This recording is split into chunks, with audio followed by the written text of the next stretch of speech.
The California condor once ranged across much of western North America, from British Columbia to Baja California. But by the 20th century, its population had collapsed. The reasons were many: habitat destruction, direct persecution, poisoning, and especially lead toxicity from scavenging animals killed with lead bullets.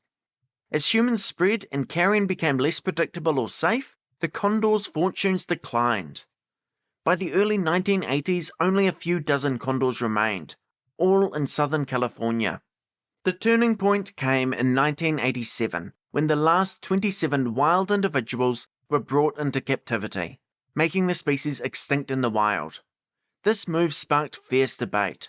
Some saw it as dooming the species to extinction in zoos, others saw it as the only option left. That decision proved to be the beginning of a decades-long conservation success story, albeit one still unfolding.